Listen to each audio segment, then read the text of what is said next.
Now we're ready to get started, and I'll talk on optimization, complexity, and math, or can we prove P is not equal to NP using gradient descent by Avi. Go ahead, take it away. Yeah, thanks a lot. So I'm happy to be in this forum. Another one I didn't know existed. I want to tell you basically a story of body of research that I've been involved in the past something like 5-6 years, and it's quite broad. And the title sort of makes it's clear that it's quite broad. When I put math there, I really mean it. I'll explain everything in the title and subtitle as we go along. So why it doesn't move? Okay, but I'll start slowly. I want to tell you at the beginning from about just one problem, singularity of symbolic matrices. I'll explain what it is, about one algorithm for it, which is alternate minimization, which I also explain.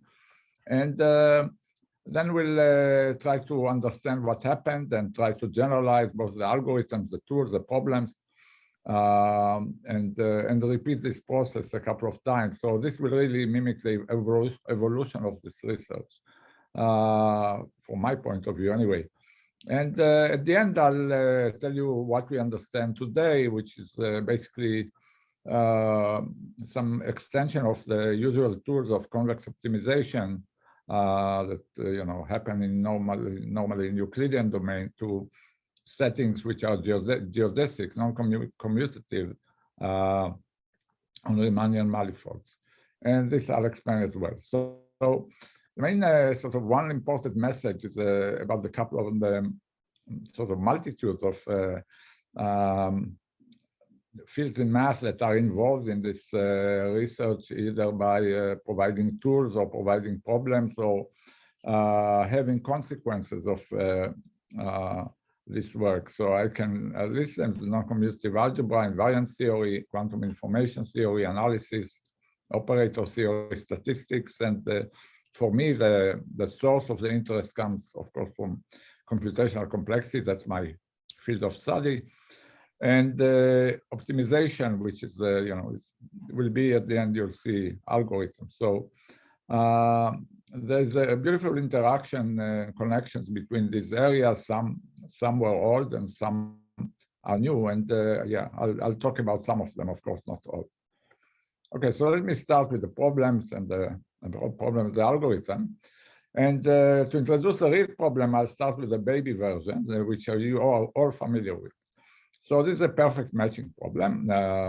It's a most basic question in graph theory. I give you a bipartite graph, 2 parts, let's say U and V, each of size n, and some edges between them that may, depict priorities. So some kids prefer, willing to eat some candies, but not all of them.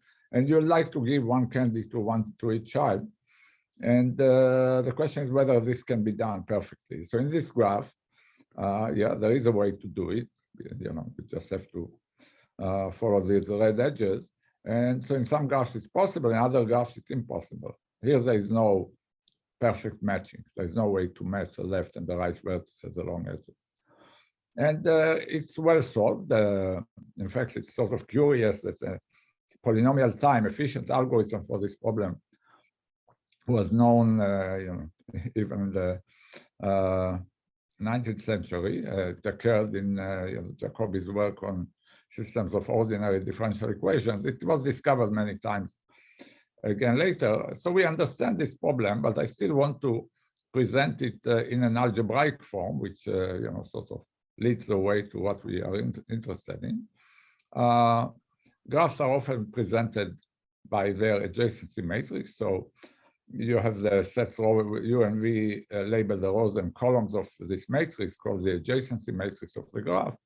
And you put a 1 if there is an edge between a pair and a 0 if there is no edge. And then the question of whether there is a perfect matching in the graph is the same question as whether the permanence of this matrix is positive. Well, the permanence of a matrix is just like the determinant without the sign. So you sum over all diagonals, the products of entries in the diagonal. So if there's a perfect matching, that's exactly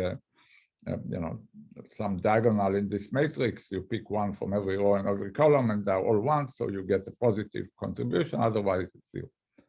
That's a simple observation, but the permanent polynomial is not a very friendly one computationally. And one of the great insights was by Edmonds, who suggested a different algebraic formulation. So this is Edmonds' paper from over 50 years ago. He suggested to replace the adjacency matrix by a matrix of variables. So here you put in every place which was a zero, no edge, you still put a zero, but where there was an edge between I and j, you put a variable xij, a different variable per edge. And with this matrix, you can make the following statement, which is also simple. G has a perfect matching now, if and only if the determinant of this matrix, now it's a polynomial, right? It's a determinant of a matrix of variables, is not identically zero. So this has an efficient algorithm because perfect matching has an efficient algorithm to test this identity. It's a polynomial identity. The reason this statement is true is very simple. I mean, if there is no perfect matching, there'll be no diagonal without a zero, so it will be zero. Otherwise, you get a bunch of monomials, and the only problem with determinant versus the permanent we used before is that there are minus signs. But in this case, since variables are all distinct, no monomial can cancel another. So yeah, it's if there was a matching, nothing else, no other matching can cancel it. Okay, so it's a simple observation about this particular symbolic matrix. And now Edmonds made a beautiful leap and asked the following question. Suppose instead of single distinct variables in the entries of a matrix, you just consider taking any matrix, okay, of where every entry has a linear form in some variables. Okay, so there's a set of variables. This will be over a field that, it's interesting for every field. We usually use Q or characteristic zero field. Anyway, you are given this symbolic matrix. There's a very natural way to present it, right? So you look at every variable has a sort of a coefficient, which is a matrix of constants from the field. And you are given this generator matrices, A1, A2, AM, for each variable. This defines this symbolic matrix. Sometimes it's called the linear pencil of matrices. And I ask you, that's the input, the singularity question. Is the determinant of this symbolic matrix, which again is a polynomial in the variables, in as many variables, identically zero? So that's a problem we'll be interested in. The singularity problem. And what can we say about this? Okay, so it's a computational problem. Edmonds asked whether this has a polynomial time algorithm and efficient algorithm, which is deterministic, and it was observed, Lovas observed, and others. There's a simple probabilistic algorithm for this problem, which is efficient. Simply, just choose at random values for the variables, and let's say small integers will do, and just evaluate the numeric determinant. Evaluating the numeric determinant is, of course, easy to do. There are efficient algorithms for that, and check if it's zero. Of course, if the symbolic determinant was identically zero, it doesn't matter what you plug in, you'll get zeros. But if it was not zero, then the chance of hitting the variety is negligible. So it's a good probabilistic algorithm. So, okay, why should we be interested in this? So there are several reasons making it really an important problem to understand. Does it have a deterministic algorithm? Valiant observed in his algebraic theory of computation. He has an analog theory like for Boolean complexity has P and NP has an analog theory with algebraic classes capturing this efficient computation. And the one particular result is that this singularity problem actually captures general algebraic identities. This is the polynomial identity testing problem. In other words, if I give you any algebraic identity involving polynomials, let's say I give you by formula, arithmetic formula, then it can be reduced to a question like this, to whether a determinant of a symbolic matrix is 0. So it's somehow complete, universal. That's one reason it's important. It captures many special cases of it, were studied independently. But perhaps the most sort of stunning reason to study this is this result from about 20 years ago. It says the following. I mean, if you've never seen it, then you should really stare at it, and maybe we'll go slowly. So it says the following. It says if you find a deterministic polynomial time algorithm for this singularity problem, as I stated it, then you prove something like P different than NP. You've solved the most important problem in theory of computation. And look at the implication. On the left-hand side, you have an efficient algorithm for some problem. And the consequence on the right is that there is no efficient algorithm for some other problems, like computing the permanent or some NP-complete problem and so on. So it's an implication of a weird, nature. If you've never seen something like this, it really looks bizarre. The proof is not that difficult with the tools of computational complexity, but it's extremely insightful and interesting, and certainly makes this very question, is there a polynomial time algorithm for this particular problem, extremely interesting, because using it, you can, can achieve the holy grail of, this theory of computation. So that's fantastic motivation for this problem. And I can tell you already, we don't know the answer.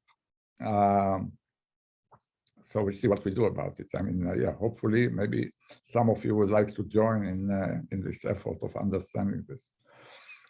For me, this, the question of whether, you can take the known randomized algorithm for this problem and de-randomize it, remove the randomness, making it deterministic, is a type of problem I've been very interested, the power of randomness in computation.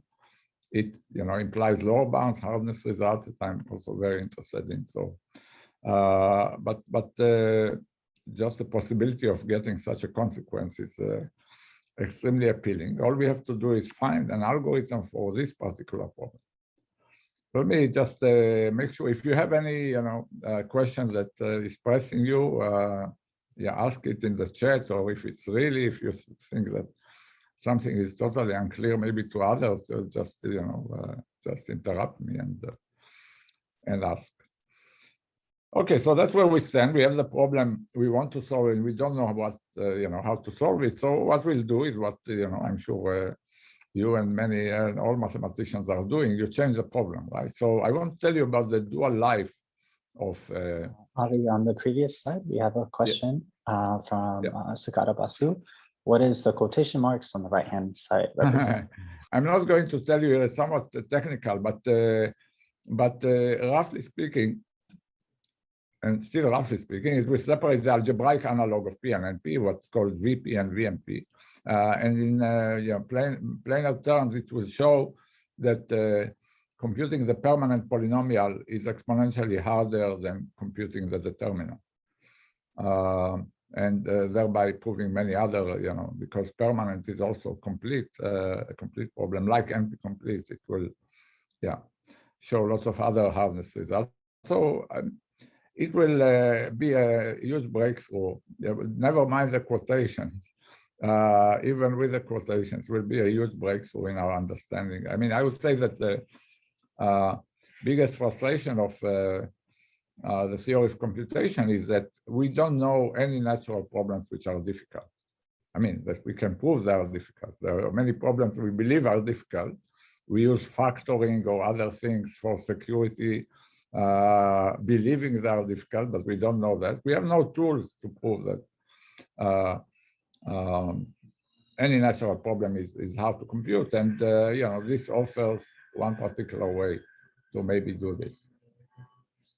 More questions? Okay, so good.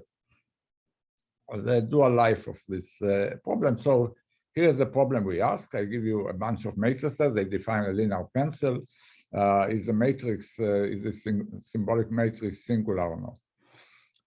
Until now, I didn't say anything about the variables, and I'm sure you, like everybody else, assume that I mean commutative variables, which indeed I did. In this setting, asking whether it's singular same as whether the determinant is identically zero. But if you want to think about singularity of a matrix of variables, you can just ask whether it's invertible over the field of rational numbers, over the field of rational functions in these variables. And as we said, what we know is that it has a fast probabilistic algorithm, and the big question is whether it has a fast deterministic one. But the variation will be that we'll study it for the case that these are non-commuting variables. It's another valid question. You can ask whether this matrix is singular. And here it's not a determinant, of course, because that doesn't work in non-commuting variables. So what does singularity mean here? Well, there is a field analogous to the field of rational functions, but for non-commuting variables. It turns out to be a complex beast, and I'm not going to try to define it. I mean, there will be elementary questions of this singularity that we'll see presently. But anyway, you can ask the same question in the non-commutative variable case. And it turns out that it looks much harder. Even proving that this problem is decidable was non-trivial. This was done by Kohn in the 70s. So I'll call this problem NC singularity, non-commutative singularity. So it seems harder. The reason it's harder is that in this skew field, not every element is a ratio of non-commutative polynomials. There are arbitrary nested inversions you cannot get out of. So it's not, the decidability is not obvious. The best upper bound known before our work was exponential time by Kohn Restenauer. And the main thing I want to tell you about is this result from about 5-6 years ago that finds an efficient algorithm for this non-commutative version of singularity. And soon after, so this was Gurvits and Oliveira, and soon after, Ivanov, and Subramanian found a very different algorithm. Theirs is algebraic, ours is sort of analytic, as you'll see, which works for every field. Our algorithm works only over characteristic zero. But I will focus on this. I want to explain the algorithm for this. So again, we are going to solve a different problem. Turns out, already by virtue of all the connections I told you about, it's very interesting in itself for different reasons than the commutative one. So now I want to explain about the algorithm for this. And again, I'll start with the baby version, and you'll see how the algorithm generalizes some algorithm for the baby version. So the algorithm will be alternate minimization. It's a heuristic that I'll explain and we'll discuss more. But recall the baby problem. It's just testing whether a bipartite graph has a perfect matching. And I want to give you another version, an equivalent problem to this problem that actually looks different and will advise our, be relevant for the algorithm. So here's a new problem. It's called matrix scaling. It was studied a lot for different reasons. Sinkhorn's name is attached to it, I guess, mostly. The input is a non-negative matrix, non-negative real matrix. I remind you what a doubly stochastic matrix is. It's just a matrix with row sums and column sums equal 1. And suppose I give you a matrix which is not doubly stochastic, and I ask to make it doubly stochastic. So this is a scaling problem. What I allow you to do is to multiply rows and columns by scalars. So pre and post multiply the matrix by diagonal matrices, R and C. And the scaling problem is, I give you A, and the question is whether there are such matrices, diagonal matrices, so that the outcome of this product has row sums and column sums roughly equal 1. You may think that the question of saying exactly equal 1 is cleaner, maybe it is, but actually the right problem to ask is whether it approximately equal 1 in the sense that you can approximate row sum and column sums being 1 arbitrarily by choosing these diagonal matrices. The reason this is the right choice is that it turns out that this is equivalent to the question of whether the permanent of A is positive. So in other words, if this was a 0-1 matrix, this scaling problem would capture the perfect matching problem. There were many reasons to say scaling is very important. What arises in numerical analysis, as applications in signal processing, and in approximating the permanent, which I'll talk about soon. Anyway, there are lots of reasons to study it, but for us, the reason is that it's simply equivalent to our original problem. And I want to tell you an algorithm for this. It's Sinkhorn's algorithm, and again, it was discovered even before and after independently. It's a very simple algorithm. So let's see, I give you A. Okay, let's say it's maybe the adjacency matrix of this bipartite graph. And ask, can you, by multiplying the rows and multiplying the columns by constant, make it, almost doubly stochastic? And, you think about this problem a little bit, it looks like sort of a fair problem. You have 2n constraints about the row and column sums, and you have 2n sort of degrees of freedom choosing this coefficient. Of course, not every matrix is scalable, like the all zero matrix is not scalable, and we'll see more. And clearly the constraints on rows and columns conflict with each other, so it's not clear, what do you do? It's hard to do simultaneously, both of them, satisfying the row sums and the column sum. And maybe the genius idea or the naive idea, anyway, an idea is to say, okay, let's do them, one by one. Let's deal with them separately. Certainly, it's very easy to make the row sums 1, right? You just divide every row, but by its sum. So let's do that first. Okay. Here we scale the rows. The row sums are 1. Of course, the column sums are not 1. So we can now try to fix the columns. We can, multiply the columns by the 1 over the column sum, and then this will make the column sums 1. That's good, but of course we destroy the row sums. So we can, try to do it to the rows again, and go on. So that's the naive idea. Let's just iterate this simple procedure. And you can maybe see where it's going. That's where it's going. I mean, it's going to fluctuate between these two possibilities forever. So it's not going to converge, this particular algorithm on this particular input. So there's no convergence here, and maybe it's good because this was also a graph that does not have a perfect matching. So we saw one example of a graph without perfect matching, and the algorithm did not converge. So my first point is that this is, this is an example of the alternate minimization heuristic. You deal with, in this case, two parts of the problem separately, alternating. I wrote the algorithm here formally. You don't have to really read it. It just says that you scale the rows, scale the columns. Just maybe to highlight the fact that this algorithm is really simple to code because it has just 2 lines of code. And you repeat it some number of times. We'll soon see exactly how long. Okay, but I just want to try to give another example. I hope the algorithm is clear, but I'll give another example to see what happens in a graph where there is a perfect matching. So let's run the algorithm, same algorithm on this matrix, and divide by the row sums. We get this. Then we divide by the column sums. Then we get this. And divide by the row sums, And maybe if you have a sharp eye, you see that the entries on the diagonal, anti-diagonal are increasing and the others are decreasing. Anyway, it's going there. Here it is going to converge to this matrix.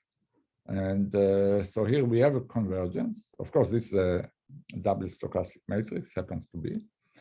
I mean, in this particular graph, there was a unique perfect matching. So we have only 0, 1 entries. In general, there may be other non-negative entries.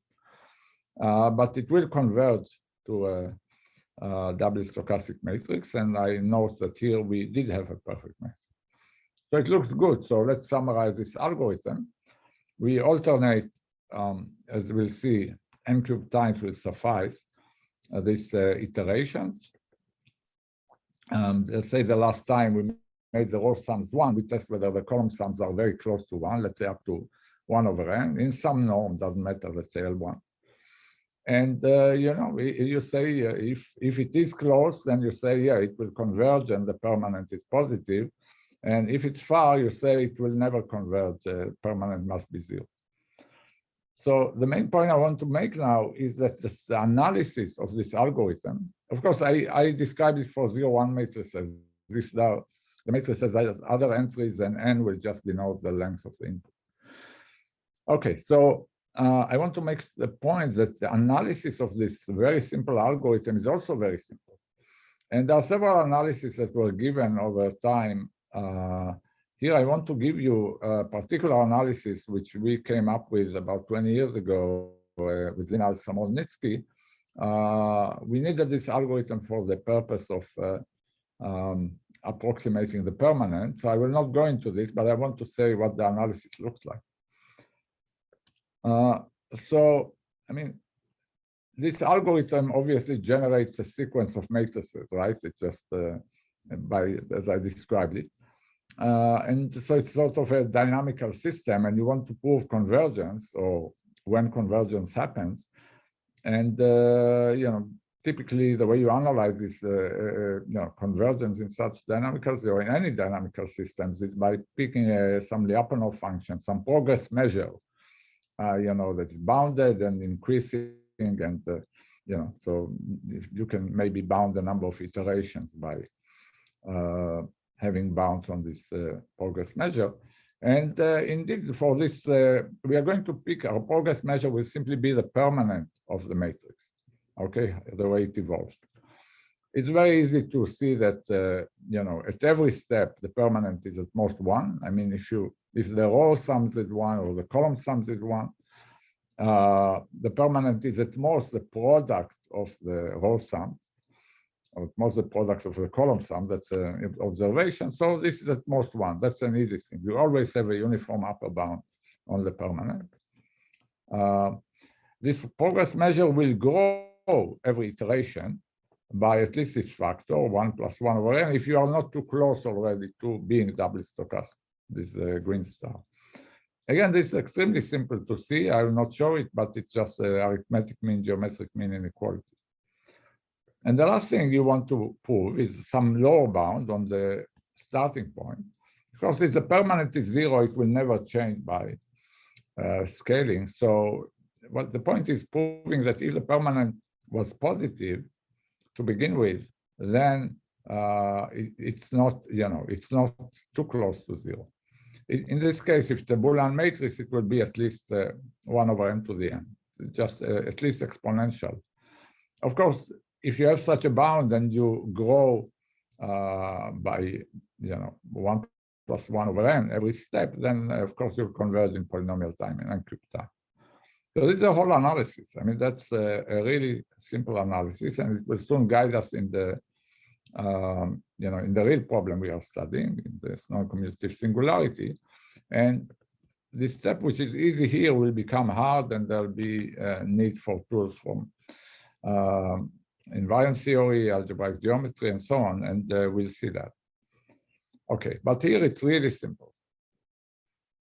Okay, in particular, I should note that this is an algorithm for perfect matching, which is not usually taught. The algorithm taught in you know, college classes in algorithms is augmented path algorithm, and I always said advocate also teaching this one because it's really cool and simple.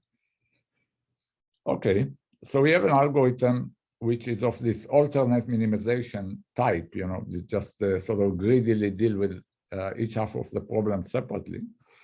And we'll see how to extend it for the problem at hand. Okay, so we are done with this baby case, and we are going to the non-commutative singularity, and as we'll see, operator scaling problem.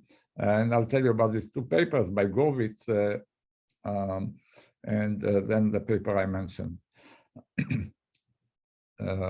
solving this problem efficiently. And I want to explain first Gurvits' insight, which was sort of amazing.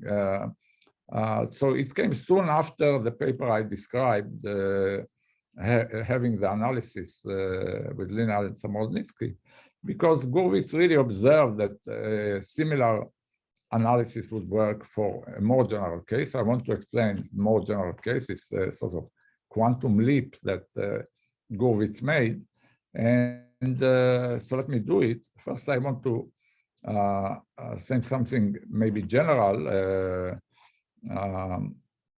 is about how you quantize problems in general. Of course, it's sort of meaningless without context, but roughly what happens, we'll move from the matrix scaling problem we saw to something I'll call operator scaling. The input will move from being a positive matrix to being a positive operator that I'll define. So it's just a tuple of matrices or a tensor. Usually you move when you go quantum from L1 to L2. There is a very natural notion of what it means for a tensor to be doubly stochastic. It's written here, and we'll interpret it soon. And yeah, vector, I mean, you go one dimension up in general, so these diagonal vectors, diagonal matrices become invertible matrices. Scaling will mean pre and post multiplying by invertible matrices. So this was general. Let me tell you more specific what Gurvits had in mind and why. So Gurvits wanted to solve the singularity problem, Edmond's problem. So let's again remind ourselves what the problem was. It was a problem given a tuple of matrices, which define a symbolic matrix, right? L. Whether it's whether it's singular or over commutative variables, over non-commutative variables, we asked both these questions. And his first observation was that a tuple of matrices can mean lots of things in lots of contexts. That's very important. And here it means a symbolic matrix, but you can view it also as a what's called completely positive operator. So in quantum information theory, a tuple of matrices and complex matrices, let's say square complex matrices, define a completely positive operator. This is just a linear operator on matrices. So P is a matrix, and the way it is defined is you just apply to P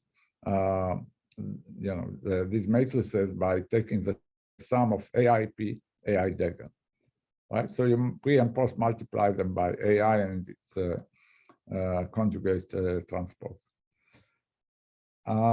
It's a linear operator on matrices. It's very important. I mean, it's obvious from the formula that if the input is a positive semi-definite matrix and the output is also like that, it's important in quantum information theory because these matrices they consider are density matrices, the matrices describing quantum states, and then this operator is just a description of how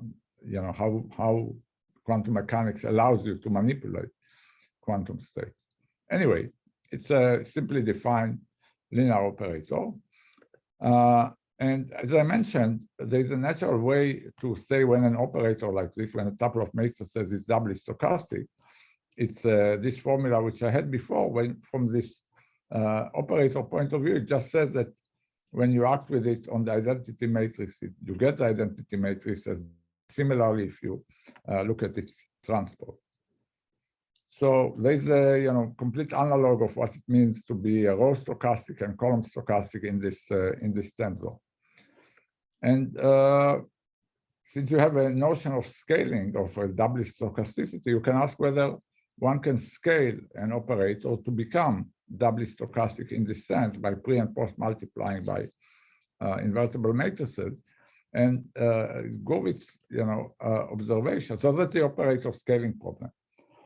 And it's more or less an observation once you've made these definitions that it's very related to the singularity problem. If you cannot scale this matrix, then this tuple is actually this symbolic matrix associated with this tuple is commutatively singular. It's not if and only if. He already realized not if and only if. In some sense, it's not the right question. And one of the things that helped us in the beginning, we just realized that the right question to ask is this non-commutative singularity, which turns out to be equivalent to whether or not you can scale L. So this is an analog, really, it's an analog of, on the left, having non-negative matrix being, the permanent is 0 or not, and on the right, having whether you can scale that matrix or not. It's just the quantum generalization. Anyway, Gurvits proceeded to suggest that scaling, anyway, it seems like scaling these operators is good. We can try to do it using the same heuristic that Sinkhorn was using, and we analyzed, and just do the analogous thing. I'm not going, you don't need to read the formulas, doing the analogous things on the left and on the right, and iterate, and hopefully this will converge, and you just test whether it does. And one case you say it's not singular, it's of course non-commutatively everything, non-singular or singular according to whether it converges or not. And moreover, he suggested an analog. So he wanted to run the same argument for convergence, and he suggested a progress measure. This he called it capacity. You also don't have to read the definition here, but it has the analogous property that the permanent had before. When it's positive, it means that it was non-commutatively non-singular, and if it's 0, it's singular. So we know what we need to do, and in fact, he went through the 3 steps we have seen and said, look, it's really easy to uniformly bound capacity for the sequence of operators produced by this algorithm. It's very easy to show that you grow multiplicatively at every step if you are not convergent yet. And where he got stuck is in this. It's showing that when capacity is positive, it must be at least exponentially inverse exponentially big. This will give a polynomial running time as before. And this turns out to be, non-trivial. It was trivial in the case of matrix scaling. And the point is, that's what we did. That's the main result in this paper, which leads to the polynomial time algorithm. And here you need some input, as I mentioned, from algebra that I'll talk about, basically from invariant theory. And the main thing to observe is that there is a group action here. And once you realize there is a group action here, I mean, it's maybe evident, but you want to make this point and use tools that help you understand this. So I want to explain a little bit about invariant theory and how it's used in the analysis. But first, let me tell you about the consequences of this. So it turns out that when you are given a tuple of matrices, as I mentioned, it can be viewed as capturing various objects in various fields of study. We already saw that it can be a symbolic matrix, and it can be a positive operator, and it can represent. It turns out an element in a matrix like this can be represent an element in a free skew field. It can represent a particular type of template for an inequality in analysis, something called the Braskamp-Lieb inequalities. Anyway, it occurs naturally in lots of fields. These questions are, all natural. And the amazing thing is that they are basically all equivalent. All equivalent. I mean, the answer is yes to one if it's only if it's yes to the other on the same tuple, whatever in the appropriate interpretation of what this tuple is. So they are all equivalent. Well, the last one is actually a special case. But what this means is that the polynomial time algorithm I just described to you solves all of them efficiently in polynomial time. So in particular, what stresses these problems are not just occurring. There are some of them are sort of fundamental now. This problem is really the worst problem for, as I said, for free skew fields. So it's a very basic problem in this field. In the case of analysis, this captures the feasibility and the optimal constant to given inequalities. We generalize, almost all inequalities, Holder, Young inequality, Loomis-Whitney, lots of inequalities are special cases of this. So you can test whether, such an inequality holds and with what's the optimal constant in it. And we'll talk about, this invariant theory in a second. It captures this very basic null-con problem. So we get polynomial time algorithm for all these problems, just using this alternate minimization heuristic that I showed.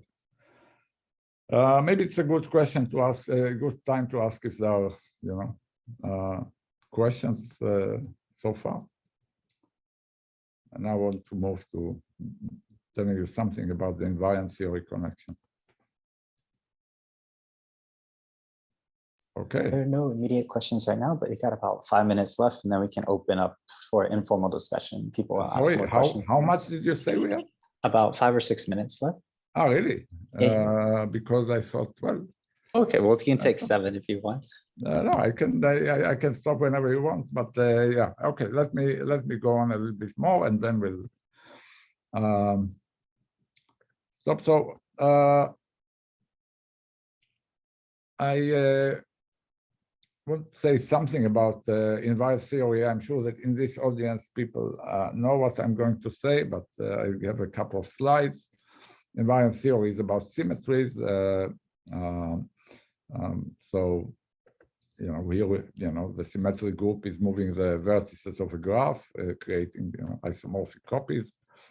Here you hit a billiard ball and, sort of lets the state evolve. Here the group is really time.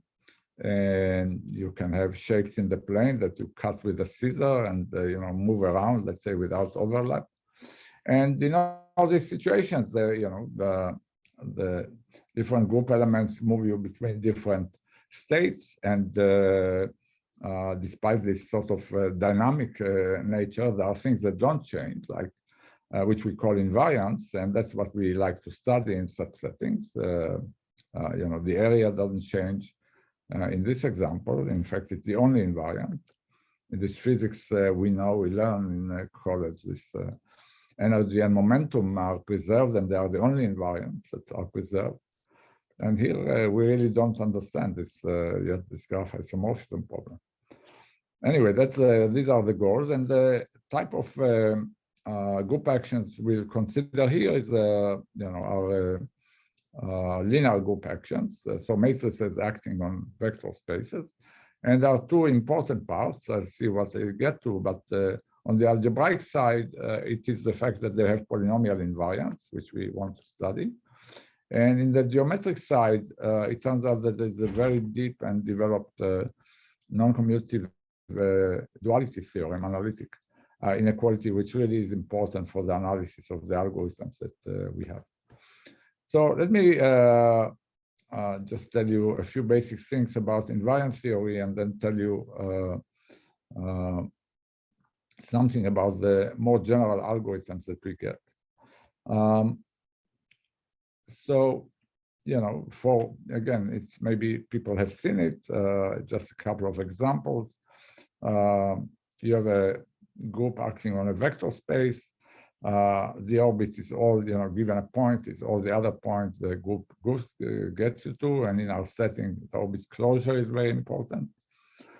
The invariant ring is those polynomials which do not change whenever we apply a group element to our point. So these are all the polynomials that do not change for any group element. Examples, if you permute a vector, if the action is just permuting the coordinates of a vector, of course, only polynomials which are invariant are those which are symmetric in these variables, and they are generated by the elementary symmetric ones. So just degree n polynomials generate the whole ring of invariant polynomials. If we act on matrices by pre and post multiplying by some SLN element, some invertible degree 1 matrices, then here the only invariant is just a determinant of the matrix. It doesn't change, and all invariants are only this or powers of the determinant. And a major result of Hilbert, of course, that these invariant rings are finally generated. This is famous papers in the end of the 19th century, which contained the null-Stalager theorem and the finite basis theorem. These were all aimed to really prove a result in invariant theory, that these rings are finally generated. And it's absolutely crucial, now that you know they are finally generated, so you wonder what is the largest degree you have to pay in the description of the generators. This turns out to be crucial for the analysis. I will not have time to mention bounds, but anyway, this is crucial for the analysis. The last thing is that notion I want to mention is the null cone of a group action. These are all the points that look like zero, namely the value of the invariant on them is zero. This is an algebraic definition, the algebraic variety, but it has an analytic description. Again, this connection will be very crucial for the analysis. An element is in the null cone if it can be pushed to zero by the group. It can be, you can send its norm to be as close to zero as you can, and this should remind you this approximate scaling that I talked about. So this is a very important connection between the analytic and algebraic description. And anyway, let me skip these examples. Since sort of my time is roughly up, as I understood, so let me say the following. It's very natural. Okay, so maybe summarize this. These null cone problems, this membership in the null cone of the group action, turn out to be, so just a question of whether I give you a point, can it be sent to zero? The two examples we've seen, matrix scaling and operator scaling, are special cases. So somehow this question is dual to scaling problems. And viewing it as an optimization problem, like what is the infimum of this norm under the action of the group, turns out to be an optimization problem we can solve in very great generality. So I'll just skip to the end and tell you about the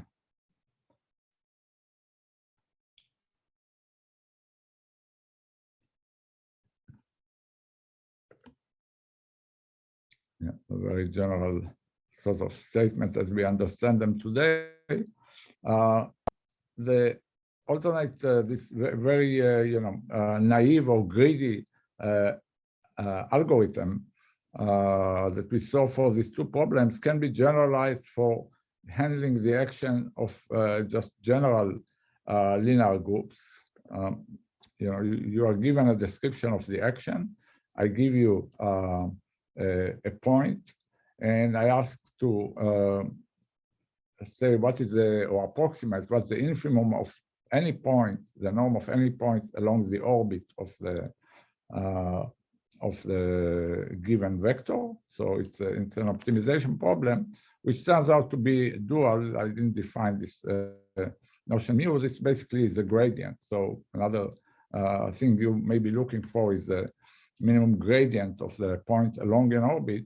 And it turns out by sort of this very general duality of invariant theory that one is zero if and only if the other is positive. That's really the duality, which really tells you that along geodesics in this, which on the Riemannian manifold describing the group, you have convexity similar to the convexity you have in the case of Euclidean domain. So we get what we get for these problems is analogs of first order and second order algorithms for this very general problem. So it generalizes really the Euclidean setting.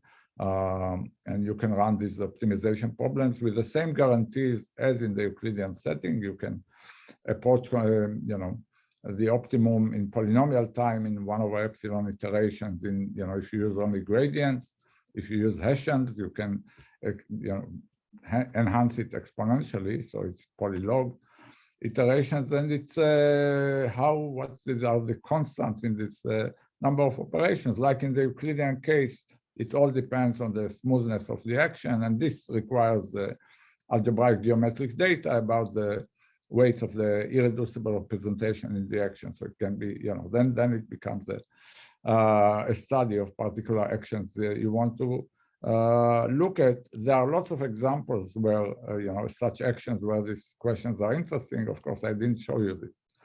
Okay, so that's more or less a summary of where we stand. We have this general algorithm generalizing this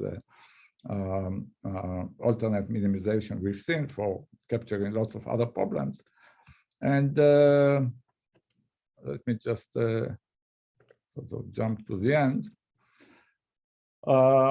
What have we seen? So, some general things is, there are lots of interaction between these optimization and complexity problems with a variety of areas of mathematics. It's sort of curious that the problem of operator scaling or the singularity problem is very algebraic, and still the algorithm for it is very analytic. On the other hand, the analysis of it comes from algebra, actually from degrees of results on degree bounds for invariant rings, for example, and other data. We use symmetry with the fact that, the realization that in the two examples I gave you in the beginning, it's a very simple description, but actually we are going along the orbit of a group, and that's a key observation. And when we have symmetry and can use it, that's very powerful. There are various things,